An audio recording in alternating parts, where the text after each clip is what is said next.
안녕하세요. 예, 반갑습니다. 날씨가 많이 추워졌죠? 예, 감기 조심하셔야 돼요. 오늘은 이제 금융론 부분에 해당이 되겠습니다. 72쪽 펴시면 돼요.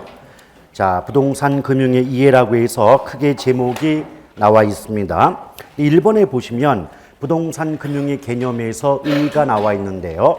일단 내용을 보시면 무주택 서민이나 주택 개발 또는 건설업자에게 장기 저리로 자금을 대출함으로써 주택의 구입 능력과 공급 능력의 향상을 목적으로 하는 특수금융이다라고 나와 있지 않습니까? 그렇죠. 근데 이것은 결국 그 아래에 또 나와 있지만 부동산 금융이 크게 토지 금융과 주택 금융으로 구분이 됩니다. 왜 그럴 수밖에 없냐? 일단 체계를 좀 잡고 들어가요. 부동산 금융이지 않습니까? 우리가 보통 부동산 그러면 토지와 건물을 가지고 얘기하는데 건물도 가장 핵심적인 용도가 주거용이거든요. 그래서 주거용 건물을 두 글자로 줄이면 주택이 되지 않습니까? 자, 우리 복습을 좀 해보시면 부동산 정책론 할 때도 부동산 문제는 크게 토지 문제와 주택 문제로 구분이 된다 그랬죠. 똑같은 구조예요. 그래서 부동산 금융도 크게는 토지 금융과 주택 금융이 구분이 된다. 그런데 부동산 금융의 핵심은 주택 금융인 거예요. 따라서 부동산 금융의 의의나 주택 금융의 의의는 거기서 거기 스피 세임 하다라고 보시면 돼요. 여기 지금 계속적인 단어가 뭐냐면 무주택 서민 주택 건설업자 이렇게 나오지 않습니까? 바로 이것은 주택 금융의 의의이기도 하더라 이 말이 되겠어요. 오케이? 자, 그래서 주택 금융의 핵심이 되기 때문에 부동산 금융의 의의와 대동소이하다라고 볼 수가 있는데 일단 잠깐 구분해 보면 무주택 서민에게 즉 집이 없는 소득이 낮은 계층에게 주택 구입에 필요한 자금을 대출해 준다고 할 때 이 무주택 서민은 주택이라는 상품을 소비하는 소비자 입장이거든요. 이들에게 대출해 주는 경우를 주택 소비금융이다 이렇게 말을 해요. 근데 건설업자나 개발업자는요, 주택이라는 상품을 만들어서 시장에 공급하는 공급자 역할에 해당이 되지 않겠습니까? 따라서 공급자 금융에 해당하는 경우를 주택 개발 금융이다 이렇게 보는 거예요. 따라서 똑같은 내용 속에서 누구에게 돈을 빌려주냐를 가지고 주택 소비 금융과 주택 개발 금융으로 구분해 볼 수가 있다 이 말이 돼요. 근데 어차피 주택 소비 금융, 무주택 서민에게 자금을 빌려주는 건 수요자 입장 아니겠습니까? 그래서 성격을 구분하면 주택 소비 금융은 수요자 금융에 해당이 된다. 이렇게 말할 수 있겠고 또 주택 개발 금융은 건설업자나 개발업자라는 공급자에게 자금을 대출해 주는 상황이 되니까 어때요? 성격을 따지면 공급자 금융이다. 이렇게 보는 거죠. 오케이?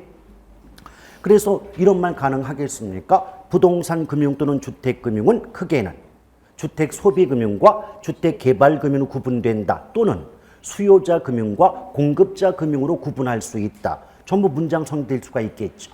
그 다음에 장기 저리로 자금을 대출해 준다. 여러분, 돈을 빌리는 입장을 차입자라고 말합니다. 돈을 빌려주는 입장을 대출자라고 말합니다. 그럼 돈을 빌리는 입장에서는 대출 기간이 5년보다는 10년이 장기죠.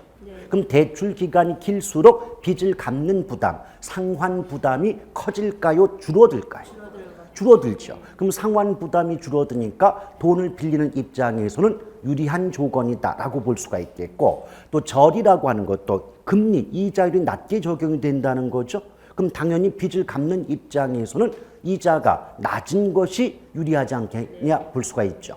그래서 장기 저리의 조건은 돈을 빌려서 빚을 갚아야 되는 차입자 입장에서는 빚 갚는 부담이 작아지는 대단히 유리한 조건이 아닐 수가 없다 그 말이에요. 근데 대출자 입장에서 한번 생각해 보죠. 돈을 빌려주는 입장에서는요. 대출 기간이 길어질수록 잘못하면 그 중간에 차입자가 돈 떼먹힐 위험이 크단 말입니다. 뭔 말인지 알아듣죠? 그 다음에 금리가 낮다. 어차피 은행 입장에서 돈을 빌려주는 목적이 뭡니까? 그렇죠. 이자 좀 받아 먹겠다는 게 목적인데 낮은 이자율이 적용되면 이자 수입이 작아질 수밖에 없겠죠. 그래서 장기 저리의 조건은 돈을 빌려주는 대출자 입장에서는 대출과 관련된 위험은 높아지며 대출과 관련된 수익은 낮아지는 대단히 불리한 조건이 아닐 수가 없다는 거예요. 그런데 이러한 조건으로 여러분이 만약 대출자, 은행 입장이라면 이렇게 불리한 조건으로 대출을 하고자 하겠습니까?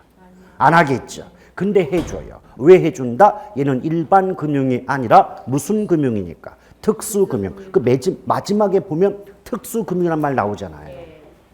근데 그 특수란 말의 뜻이 뭐냐면 복지의 의미가 있어요. 그러니까 복지금융 아니냐. 그러니까 이 말은 돈을 빌려줘서 이자를 받아먹는 게 목적이 아니라 이런 좋은 조건으로 대출을 해줌으로써 저소득층의 주거 안정에 기여하겠다는 복지정책의 금융, 이런 성격을 갖고 있다라고 보시면 되겠어요. 그리고 이렇게 유리한 조건으로 대출을 받을 수 있다면 빚 갚는 부담이 줄어드니까 수요자 입장이든 공급자 입장이든 목돈을 별 부담 없이 빌릴 수가 있겠죠. 그럼 주택의 수요가 증가하고 주택의 공급이 늘어날 수밖에 없지 않습니까? 그럼 수요 공급이 모두 증가하면 주택 거래가 활성화될까요? 침체될까요? 주택 거래가 활성화되겠죠. 또 자가주택의 공급이 확대가 됩니다. 왜냐하면 공급자 입장에서 자가주택이란 말은 남의 집살이, 임대주택의 상대적 개념이거든요. 그럼 여러분이 목돈을 부담 없이 빌릴 수 있다면 임대주택에 거주하실래요? 내 집살이 할래요? 내 집살이 하고자 하겠죠. 그럼 임대주택이 아닌 자가주택의 수요가 늘어요. 그럼 공급자 입장에서도 임대주택과 자가주택 중에 어떤 주택의 공급을 늘리는 게 유리할까요? 그래서 자가주택의 공급이 확대된다. 이런 것들 나중에 기본서 받아보시면 부동산 금융의 뭐 효과다, 기능이다 해서 나오거든요. 그런 것들은 나중에 차차 설명하겠지만 그냥 무작정 외우려고 하지 마시고 어디 출발하자. 장기절이야. 그럼 부담이 별로 없어. 그 목돈을 많이 빌릴 수 있걸랑. 그럼 수요 공급이 늘어요. 그럼 주택 거래가 활성화되고 부동산 경기가 호황을 유도할 수 있다. 또 자가주택의 공급이 확대될 수 있다. 이런 얘기들은 조금만 생각해 보면 논리적인 연결 구조를 갖고 있지 않습니까? 그래서 외우기 전에 왜 그런 말이 나올 수밖에 없는가를 항상 고민하고 생각하실 필요가 있다는 거죠. 오케이? 그러면서 그 아래에 보시면 부동산 금융의 종류 해가지고 지분금융과 부채금융이 나오는데 여기서는 다른 거 필요 없어요. 항상 물어볼 때마다 종류 갖고 물어봅니다. 그러니까 지분금융에 뭐가 들어가 있고 뭐 부채금융에 어떤 것들이 해당이 되는가 종류 갖고 물어보니까 그것만 잘 기억하시면 되는데 우리 복습을 한번 해볼까요? 우리 투자론에서 지분이란 말 배워봤죠. 지분은 누구 돈? 내 돈. 내 돈을 네 글자로 뭐라 그래요? 자기 자본. 그 나중에 지분금융 읽어보시면 뭐 주식을 발행하거나 지분권을 매각함으로써 자기 자본을 조달하는 금융수단이다. 이렇게 나와요. 근데 부채라고 하는 건 빚이죠. 남의 돈이죠. 네 글자로 뭐라 그래요? 타인 자본. 그래서 뭐 저당을 설정하거나 신탁 등을 통해서 타인 자본을 조달한다. 이렇게 말이 나올 수밖에 없어요. 이건 의미가 되겠고 의미를 직접적으로 물어보는 경우는 극히 드물어요. 어떤 걸 많이 물어본다? 종류. 그 종류 보시면 제 말이 좀 빠른가요? 아니요. 괜찮아요? 네. 자, 빠르다고 게시판 올리지 말아요. 예. 자, 그랬을 때 지분금융에는 어떤 것들이 있다. 거기 읽어보시면 신디케이트 있어요? 네. 조인트 벤처 나오나요? 네. 부동산 투자 회사 있어요? 네. 부동산 펀드는요? 펀드는 없어요. 뭐 기초서니까 몇 가지만 열거한 겁니다. 오케이? 자, 그럼 부채금융 보면 저당금융 있어요? 네. 뭐 신탁금융 있나요? 네. MBS란 거 있어요? 네. 예, 그런 정도 가볍게 기억하시면 왜? 지금까지 기출문제 분석해 보면요. 여기서 문제가 나올 땐 요것밖에 없어요. 다음 중 부채금융인 것은 또는 지분금융이 아닌 것은 이렇게밖에 안 물어봅니다. Understand? 네. 자, 그 다음에 그 아래 소비금융과 개발금융 이미 제가 부동산금융 의의할 때 말씀드린 바가 있잖아요. 그렇죠? 그 정도 가볍게 알아두시고 그 다음에 오른쪽 3번을 보면 저당 상환 방법이 나오죠. 오른쪽 올라와 보세요. 여러분 금융론 쪽에서 이 저당 상환 방법이 안 나오는 경우는 한 번도 없어요. 반드시 나와요. 근데 왜 그럴 수밖에 없느냐? 어차피 저당은요. 우리 개론에서 저당자가 붙잖아요. 그럼 어느 파트를 막론하고 저당자가 나오면 대출이다. 그럼 대출이 뭐예요? 돈을 빌렸다는 거잖아요. 그럼 상환이 뭐예요? 빚을 갚는 거죠. 그래서 돈을 빌리고 빚을 갚는 방법을 안다는 건 금융론의 기초 중에 기초 아닌가요? 그렇죠? 자, 그럴 때 거기 보시면 이제 고정금리가 나오는데 일단 거기 보면 원리금 균등, 원금 균등, 체증식 나오지 않습니까? 근데 요 내용 설명하기 전에 제목이 고정금리잖아요. 그렇죠? 그럼 금리라고 하는 건 이자율인 거 아시죠? 근데 그 이자율이 고정되어 있다. 그 말은 대출 기간 동안에 변동한다, 안 한다? 안 한다. 그 좀 예쁘게 말하면 대출 실행 시점이라고 하는데 대출 실행 시점 이 말은 뭐다? 돈을 빌릴 당시. 돈 빌릴 당시의 이자율이 만기까지 변동하지 않고 동일한 이자율이 적용되는 방식이 뭐다? 고정금리다 그 말이에요. 근데 여러분 요거 한번 생각해 봐요. 물가가 올라가잖아요. 그럼 돈 가치가 올라가요? 떨어져요? 돈 가치 떨어지는 거 아시죠? 그렇죠? 그럼 예컨대 은행 입장에서 물가가 오르기 전에 이자 10만 원 받았는데 물가 오른 후에도 이자를 10만 원을 받는데요. 그럼 금액만 따지면 똑같은 이자액 받는 거 맞지요? 근데 돈 가치를 따지면 어때요? 물가 오른 후에 10만 원은 오르기 전에 10만 원보다 돈 가치가 낮지요. 그럼 똑같은 금액을 받는 것처럼 느껴지지만 은행 입장에선 실질적인 이자 수입이 늘어나요? 줄어들어요? 줄어드는 거예요. 오케이? 근데 중간에 금리를 높일 수가 없어요. 왜? 고정이니까. 오케이? 그럼 어때요? 고정금리로 대출을 해주면 인플레가 발생한 경우에 실질적인 이자 수입이 감소하는 위험이 있다 할지라도 금리를 중간에 높일 수가 없으니까 그 위험을 고스란히 누가 안고 갈 수밖에 없다. 대출자, 뭐 은행이 안고 갈 수밖에 없다라고 말할 수 있겠죠. 이걸 예쁘게 포장하면 고정이자율 저당대부, 그냥 고정금리 하면 되는데 꼭 문장을 만들 때는 고정이자율 저당대부 그래요. 근데 여러분들 그런 문장 읽을 때 앞으로는 어떻게 보자. 그냥 고정이자율만 보면 돼요. 뒤에 저당대부란 말은 그냥 듣기 좋게 쓰는 말이다 그 말입니다. 오케이? 자, 그러면 이런 말 가능합니까? 고정이자율 저당대부 방식에서 이자율 위험, 즉 실질적인 이자 수입이 줄어드는 거, 이자율 위험은 대출 기관이 부담한다. 맞습니까? 오케이? 이에 열받은 거예요. 누가? 은행이 열받았어요. 어떻게 하면 물가가 올라갈지라도 은행 내 입장에서 실질적인 이자 수입이 감소하지 않게끔 하는 방법이 없을까? 그 고민 끝에 나온 게 뭐다? 변동금리. 아니 상식적으로 생각해 보세요. 자, 처음에 예컨대 5%로 대출을 해 줬는데 중간에 물가가 올랐어. 이게 변동. 중간에 물가가 3% 올랐다. 그럼 이럴 때 은행 입장에서 물가 오른 만큼 금리를 높일 수 있다면 실질적인 이자 수입이 줄어들지 않을 수가 있겠죠. 그래요? 왜? 물가가 오른 만큼 돈 가치가 떨어졌는데 그만큼 이자율을 올려서 받을 수만 있다면 은행 입장에선 손해볼 것이 없지 않냐 그 말이. 오케이? 근데 뒤집어서 돈을 갚아야 되는 차입자 입장에선 처음에 5% 대출을 받았다가 중간에 금리가 8%가 될 수 있지 않냐 그 말이. 이해 가는 거예요? 네. 그러면 어때요? 차입자 입장에서는 금리가 높아짐으로써 상환, 빚 갚는 부담이 커지게 되죠. 결과적으로는 결국 뭐예요? 은행이 감당해야 될 위험을 누구에게 넘겼어요? 차입자에게 넘긴 거죠. 금리를 높임으로써. 이해 가시겠습니까? 그래서 변동 이자율 저당 대부 방식은 대출자의 이자율 위험을 차입자에게 전가시키고자 고안된 또는 등장한 방식이다. 이렇게 말이 나오게 되는 거죠. 이해 가시겠습니까? 말이 안 빠르다면서요. 안 빠른데 왜 이해 안 가는 눈빛들이 보이는 겁니까? 말이 안 빠르면 이해가 가야죠. 이해 가시는 거 맞죠? 불안해요 지금. 예. 자, 일단 이렇게 해서 고정과 변동을 가볍게 말씀드렸고, 근데 그 고정 아래쪽에 보면 네모칸 표가 나와가지고 원리금 균등, 원금 균등, 체증식 상환 이런 말 나오잖아요. 나중에 기본서 받아보시면 입이 벌어지는 게 얘 말고도 한 10대까지 더 있어요. 근데 걱정할 거 없어요. 희한하게 지금 26회, 우리가 27회 대비를 하지만 26회 동안 나왔던 기출문제 전부 분석해봐도 희한하게 그 수십 가지의 내용 중에 나오는 게 얘 세 가지예요. 얘네 세 가지만 나오기 때문에 다른 게 나오질 않습니다. 그러니까 걱정하지 마시고 학습의 비중은 이 세 가지 방식에 두어도 무방하다. 아시겠죠? 자, 근데 원리금 균등부터 말씀드리면 여러분 균등하다는 게 뭐예요? 같다, 동일하다, 뭐 다른 말로 일정하다. 근데 그 앞에 원리금이잖아요.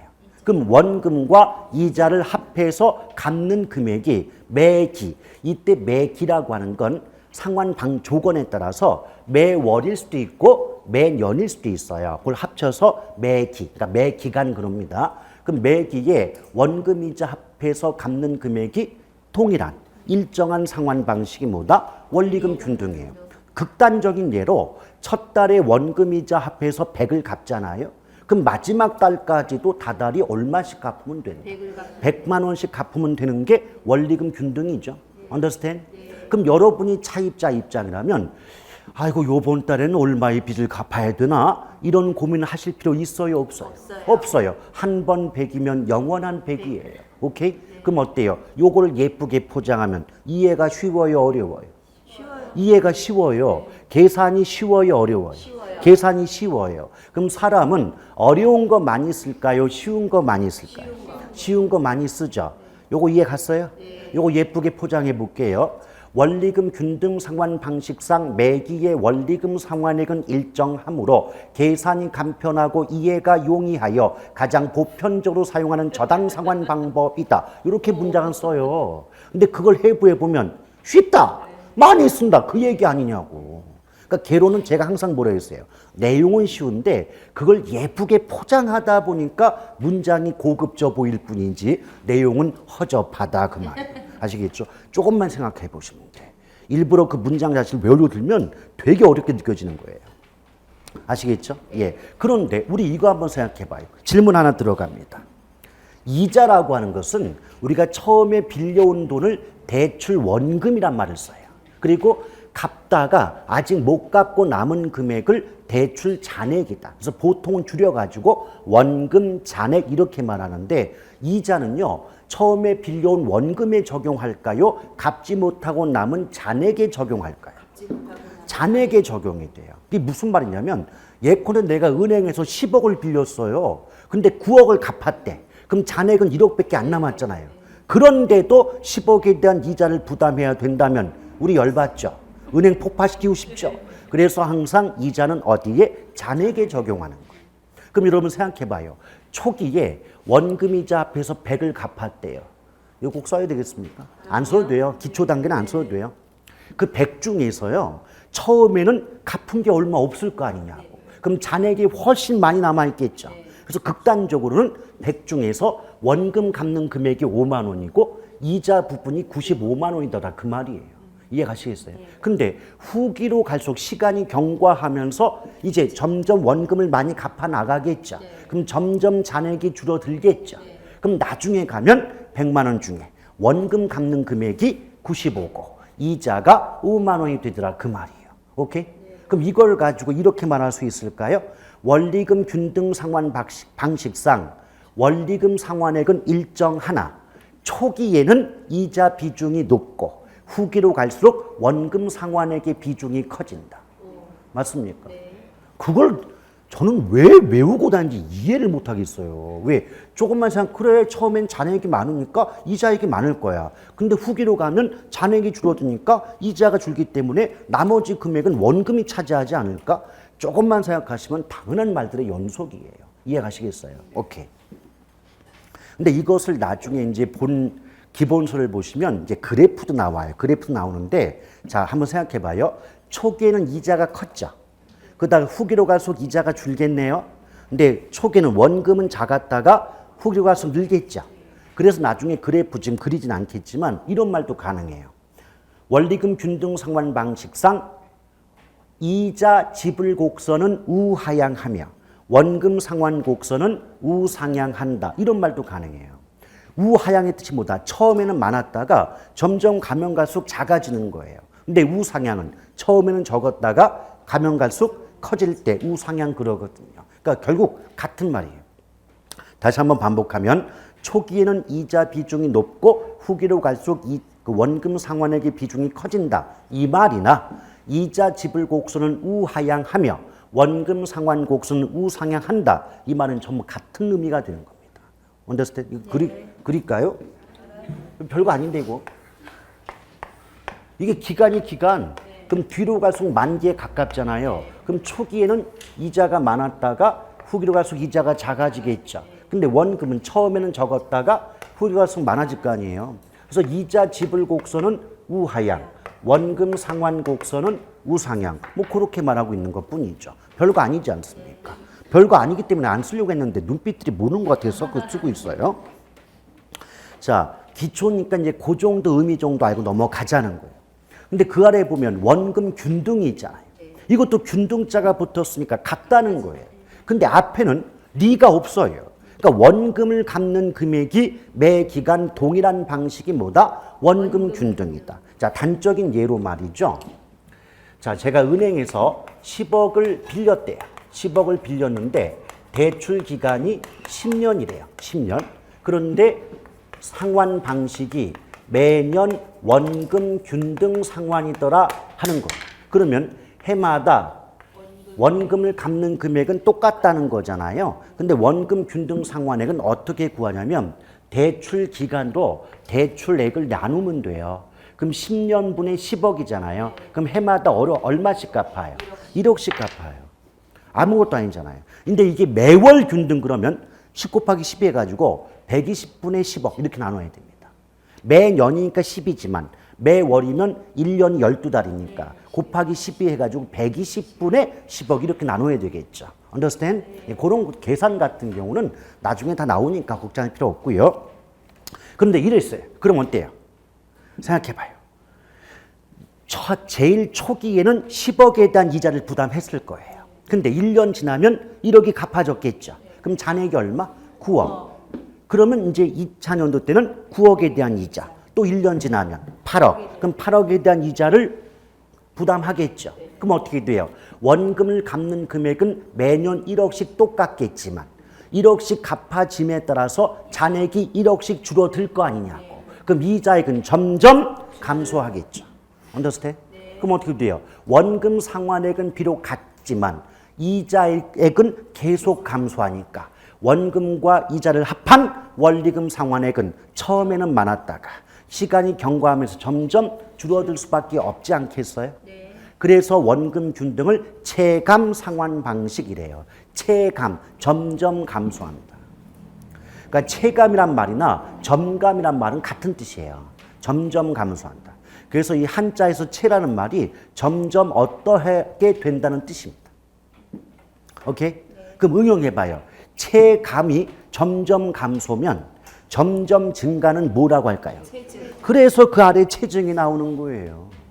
그럼 체증은 원금이자 합해서 빚 갚는 금액이 처음에는 작았다가 점점 시간이 지날수록 커진다. 이거 아닌가요? 근데 여기부터 한번 출발해 볼까요? 후기로 갈수록 상환액이 늘어. 그럼 처음에는 빚 갚는 금액이 작았겠네. 맞죠? 그래서 나오는 말이 뭐다? 차입자. 돈 빌린 사람. 차입자의 초기 상환 부담을 줄여주고자 등장한 방식이 뭐다? 체증식이다.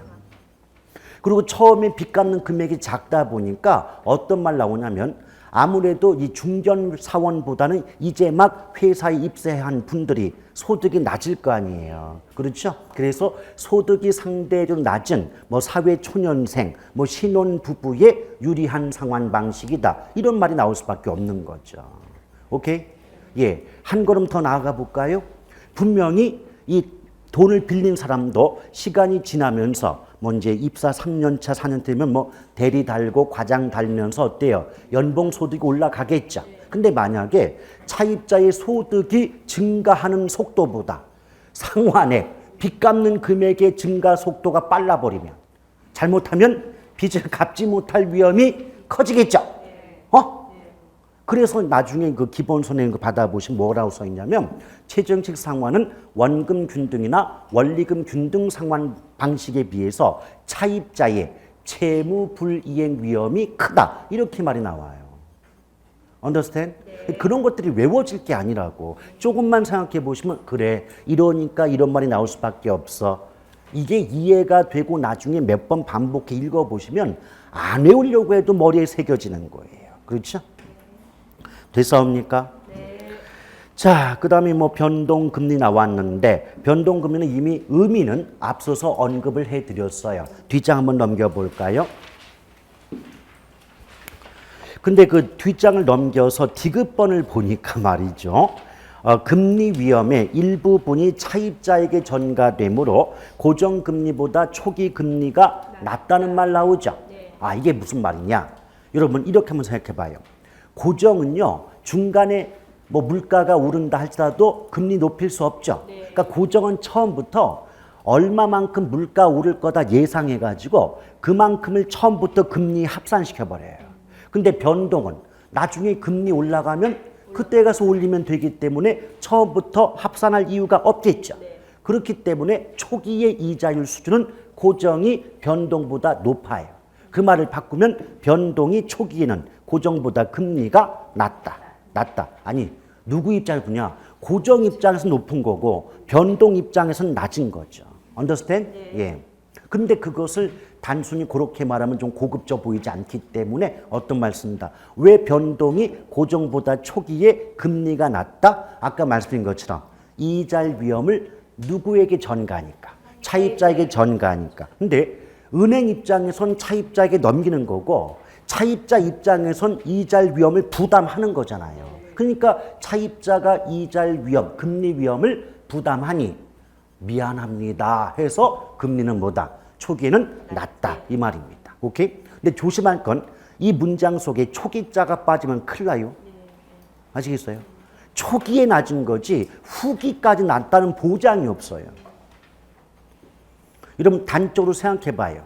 고정은 6%를 빌려줬대요. 근데 그 6%는 중간에 변동이 안 되죠. 근데 변동은 4%를 빌려줬대요. 그럼 초기에는 6보다 4가 낮잖아요. 근데 중간 대출 기간 동안에 물가가 너무 크게 올랐대. 그래서 물가가 3% 올랐대. 그러면 어때요? 변동은 3% 더하면 7% 될 수 있죠. 그러니까 초기에는 고정이 높지만 후기에는 변동이 높을 수도 있기 때문에 초기란 말 빠지면 큰일 납니다. 그거. 아시겠죠? 그리고 이제 4번에 보면 대출에 따른 위험 나와가지고 여러 가지 있는데요. 그 중에서 여러분 알아야 될 것은 2번하고 3번 정도 아시면 돼요. 근데 그 금리 위험을 보면 어때요? 이 금리 위험이 뭐냐? 아까 말씀드렸던 거 고정금리에서 물가 올랐는데 중간에 금리 높일 수 없다. 그래서 은행은 이자 수입이 감소하게 된다. 이곳이 금리 위험 또는 이자 위험이거든요. 근데 이런 위험은 단기 대출보다는 장기 대출에서 높아지고 또 변동금리보다는 고정금리 대출에서 높습니다. 그래서 합하면 장기 고정금리 대출에서 가장 금리 위험이 높게 나타난다. 이런 결론이 나올 수밖에 없어요. 그 다음에 조기 상환 위험 그랬는데 조기는 언제 상해요? 여름철에 상해요. 조기는. 예. 그 좀 너무 진지한 게 탈이 여러분들은 좀 이렇게 농담 하나 던지면 그냥 받아줄 줄 알아야 되는데 그것도 농담이냐 이러면서 안 받아줘요. 예. 자. 가면 갈수록 삭막해집니다. 예전 한 10년 전에 조기는 여름철에 상한다면 웃어주고 막 그랬는데 요새는 안 웃어요. 빨리 수업이나 하라 그래요. 예. 자, 조기 상환. 이 말은 뭐다? 만기가 되기 전에 미리 빚을 갚는 게 조기 상환이죠. 그래서 조기 상환 위험을 다른 말로 만기 전 변제 위험이다. 이렇게 말을 바꾸기도 해요. 근데 어떤 분은 질문을 하십니다. 아니 3년 만기였는데 2년 만에 미리 빚 갚으면 좋은 거지 그게 왜 위험이냐라고 하는 분이 계신데 물론 차입자 입장은 좋은 거지요. 근데 돈을 빌려준 대출자 입장에서 3년 만기로 돈을 빌려줬다는 건 3년 동안 이자 수입을 받아 먹겠다는 의미거든요. 근데 2년 만에 미리 빚을 갚았다면 1년 동안 얻게 되는 이자 수입이 포기된 셈이 되기 때문에 대출자 입장에선 위험이다. 이렇게 볼 수가 있는 거죠. Understand? 네. 예. 그 다음에 그 5번에 보면 부동산 개발 금융 나와가지고 신디케이트와 프로젝트 파이낸싱이 나오는데 신디케이트는 그렇게 많이 나오는 문제가 아니에요. 근데 프로젝트 파이낸싱은 뭐 해마다 거의 매년 나온다고 보기는 어렵다 하더라도 자주 나오는 문제 중에 하나다라고 보시면 돼요. 프로젝트 금융은. 일단 신디케이트가 뭐냐? 신디케이트는 이런 경우에요. 어떤 개발 사업을 진행하고자 할 때 돈이 부족하단 말이에요. 그럼 개발업자가 투자자를 모집해요. 그럼 다수의 투자자들로부터 자금을 모집해서 그 개발업자는 개발 분야의 전문가라고 말할 수 있잖아요. 그렇죠? 그럼 다수의 투자자들이 자금을 모아서 그 개발업자라는 전문가의 경험 또는 조언을 바탕으로 공동으로 함께 프로젝트, 즉 개발 사업을 수행하는 형태를 뭐라 그런다? 신디케이트를 구성한다 그래요. 오케이? 근데 그 대표적인 경우가 뭐냐면 간단하게 예컨대 뭐 A라는 지역에 온천이 발견됐다. 그럼 뻔해요.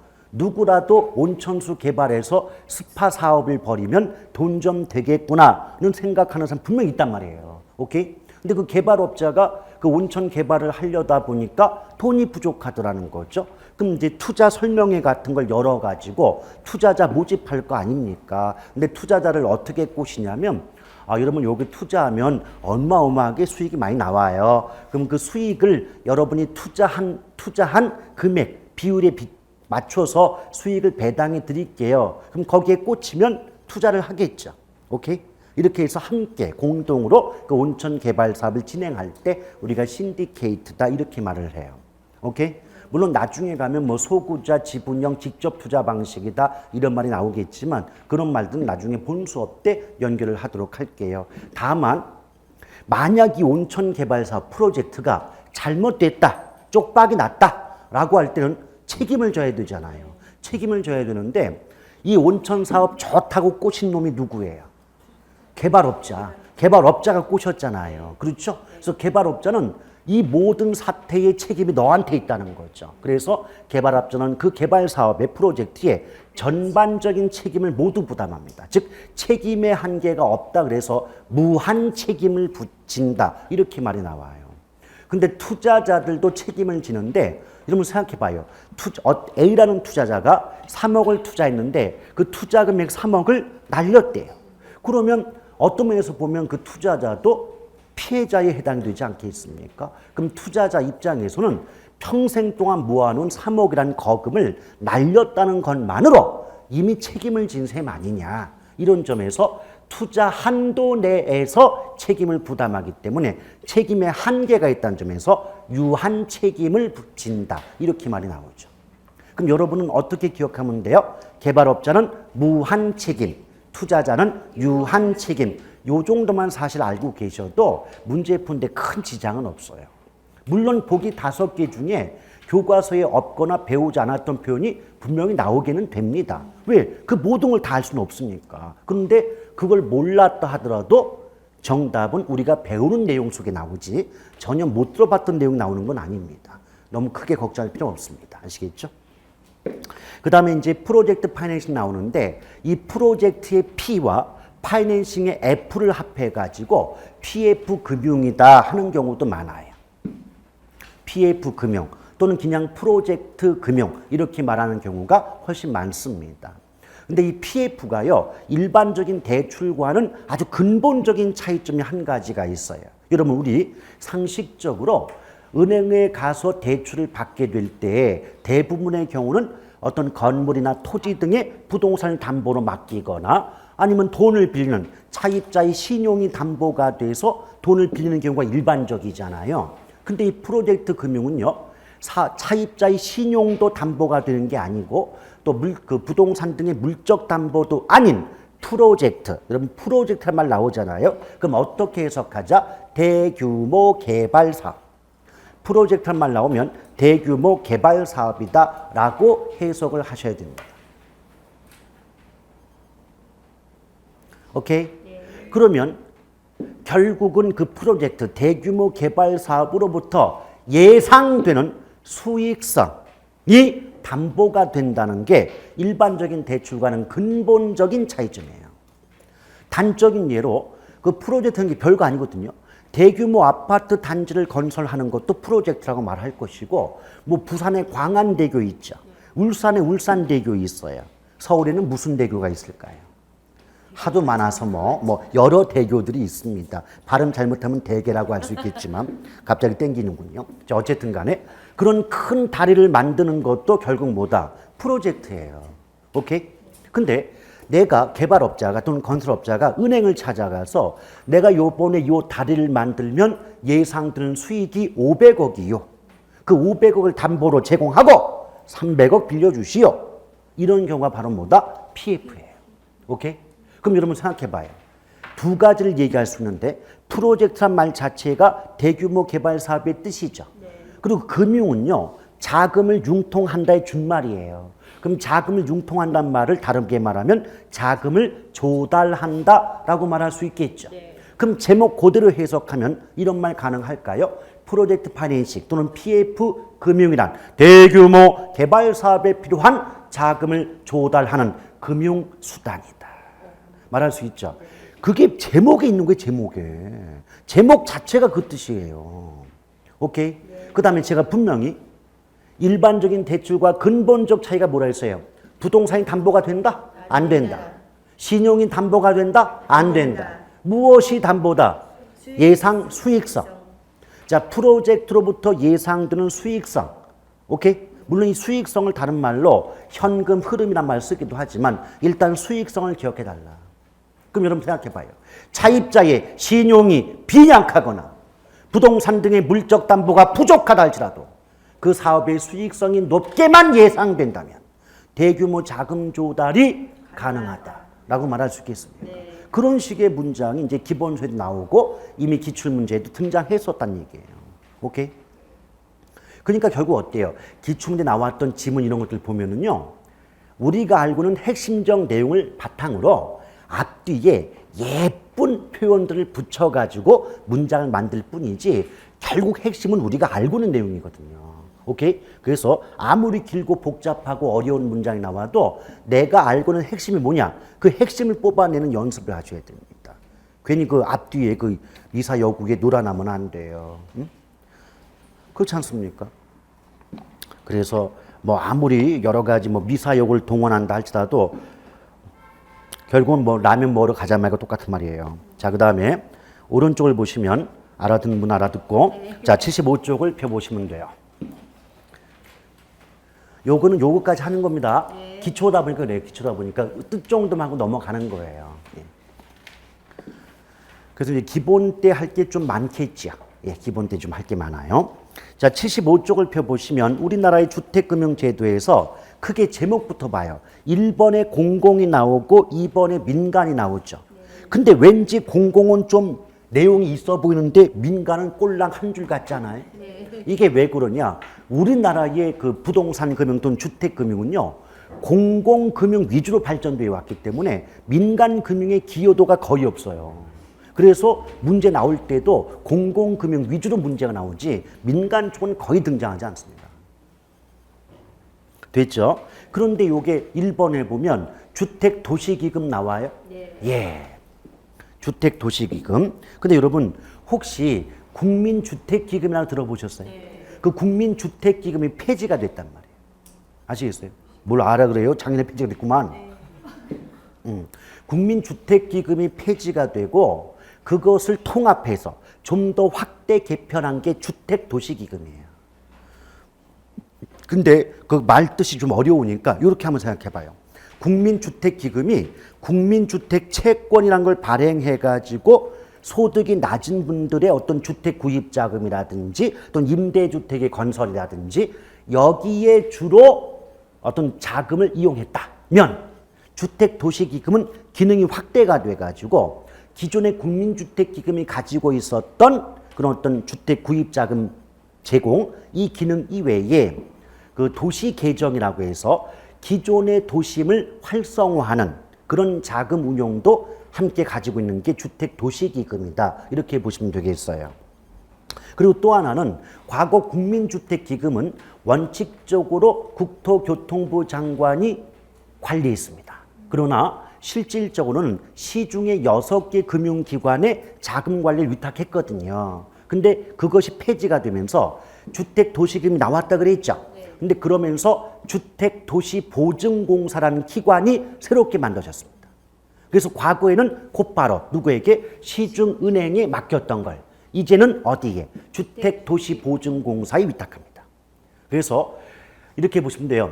과거의 국민주택기금이든 현재의 주택도시기금이든 원칙적인 관리기관은 국장이다. 국토교통부 장관 똑같은데 국민주택기금은 국민은행을 비롯한 시중의 금융기관의 관리를 위탁한 반면 주택도시기금은 곧바로 누구에게? 주택도시보증공사의 자금의 관리를 위탁합니다. 물론 예외적으로 그 주택도시보증공사가 시중의 금융기관에 재위탁할 수는 있지만 원칙적인 기관은 주택도시보증공사라는 차이점을 갖는다는 거.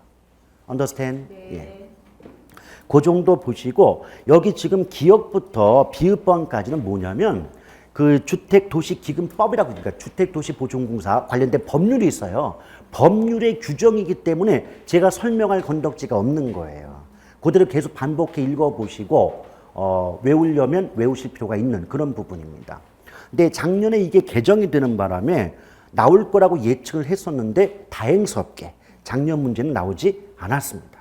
그러면 항상 뭔가 고쳐진 뒤에는 꼭 물어보는 습관이 있어요. 그래서 이 주택도시기금 관련된 문제가 이번 27회 문제 때는 출제될 가능성이 높지 않겠나 이를 조심스럽게 예측을 해봅니다. 자, 그 다음에 나머지 것들 크게 필요 없고요. 근데 다만 쭉 내려오다 보면 맨 마지막에 그 3번에서 주택금융 특성 해가지고 동그라미 2번을 보면 전세제도, 선분양제도 등은 비공식적 금융수단에 해당한다. 이런 말 나오잖아요. 이 비공식적 금융이 뭐냐면 이렇게 보시면 돼요. 은행에서 돈을 빌린 건 아닌데 실제로는 돈을 빌린 것과 같다. 이런 의미가 되거든요. 예컨대 우리가 전세를 안고 주택을 구입하는 경우 있죠. 그럼 은행에서 돈 빌렸다 안 빌렸다? 안 빌렸는데 전세를 안고 주택을 마련하는 그 자체가 마치 은행으로부터 실제로 돈을 빌린 것과 같은 효과가 있지 않느냐.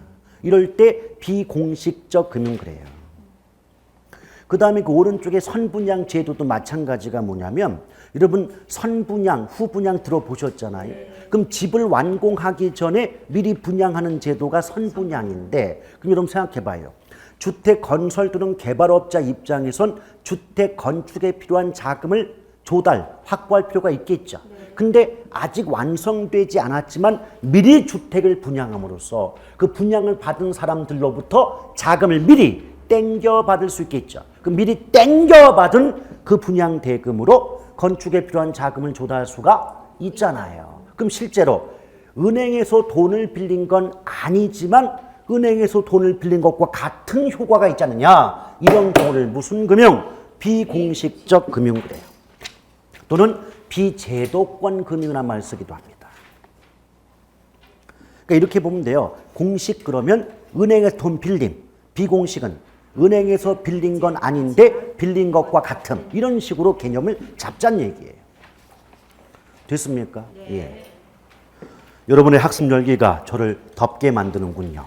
아주 더워 죽겠네. 자, 그 다음에 제3절 부동산 증권론입니다. 1번에 보면 저당 채권의 유동화 제도 나와 있죠. 근데 보통 이 채권이란 말을 빼고 저당의 유동화하는 경우도 많아요. 그러니까 원래 명칭은 저당 채권의 유동화가 맞습니다. 근데 문제 나올 때는 채권자 빼고 저당의 유동화하는 경우도 많아요. 아시겠죠? 근데 거기 의의를 읽어보시면 저당 또는 저당권 자체를 하나의 상품으로 유통시켜 부족한 자금을 확보한다. 이런 말이 나와 있지 않습니까? 그런데 그 유통시킨다는 것은 결국은 거래가 이루어진다는 뜻이에요. 오케이? 근데 이것은 이렇게 한번 보시면 돼요. 자, 잠깐 주목해 보세요. 유동화라고 제목이 나왔죠. 유동화란 말이 나오면은요. 이게 아주 대단히 복잡한 개념인데 우리 시험에 나오는 수준으로 말씀드릴게요. 유동화 그러면 부족한 자금을 확보라고 기억하십시오. 부족 자금을 확보하는 수단 또는 과정을 뭐라 그런다? 유동화. 원래는 그 뜻이 아니에요. 원래는 그 뜻이 아닌데 우리 시험에 나오는 수준으로 풀어드린 겁니다. 원래는 비현금성 자산을 현금성 자산으로 바꾸는 게 유동화예요. 자, 여러분 일단은 유동화란 말 나오면 은행 입장에서 뭐가 부족하다? 자금이 부족해요. 그래서 그 부족한 자금을 확보하기 위한 수단으로 이용하는 게 유동화다. 자, 여러분 한번 들어보세요. 부동산과 관련된 대출은 장기 대출일까요? 단기 대출일까요? 장기 대출이에요. 뻑 하면 10년이 넘어가. 일반적인 대출 뭐 3년, 5년짜리 있는데 부동산자 붙으면 기본이 10년이에요. 그럼 장기 대출이죠. 근데 돈을 빌린 입장에선 장기니까 좋은데 돈을 빌려주는 은행, 대출자 입장에서는 장기 대출의 의미는 뭐냐? 목돈을 빌려주었는데 그 목돈을 전액 회수할 때까지 오랜 시간이 걸린다의 의미가 돼요. 오케이? 그럼 어때요? 예컨대 10억을 10년 만기로 대출해 주었다면 10억 전액을 회수할 때까지 10년이 걸린다는 의미가 되겠죠. 그러면 목돈이 오랜 기간 동안 묶여서 오도 가도 못하는 상황이 발생하겠죠. 이걸 자금의 고정화 현상이 발생한다 그래요. 쓰려고 하지 마시고 들어보세요. 그거 나중에 다 씁니다. 뭘 벌써부터 팔 아프게. 그럼 자금이 고정화됐는데 상황에서 가면 갈수록 나 돈이 부족합니다. 돈 좀 빌려주세요. 손 내미는 사람은 많아져요. 근데 은행 입장에서는 한 번 목돈 빌려주면 이게 돌아올 줄 모르니까 빌려줄 돈이 남아돈다 부족하다. 부족해요. 자금 부족의 문제가 발생하겠죠. 이때 여러분이 은행의 입장이라면 어떤 고민을 하겠습니까? 아, 이 자꾸 빌려달라는 사람 많은데 이 빌려줄 돈이 부족하네. 그럼 어떤 고민할까? 그렇죠. 어떻게 하면 부족한 자금을 쉽게 확보할 수 있는 방법이 없을까? 이걸 고민할 수밖에 없겠죠. 어제 뭐 하셨습니까? 너무 더워서 좀 이렇게 공기가 그렇죠? 좀 눈이 감기시죠? 예. 그렇습니다. 이런 고민을 한다는 거죠. 어떻게 하면 좀 더 쉽고 빠르게 러쉬 앤 캐시 이게 좀 자금을 확보할 수 있는 방법이 없을까? 이런 고민을 합니다. 그 고민 끝에 나온 게 저당에 유동화라는 겁니다.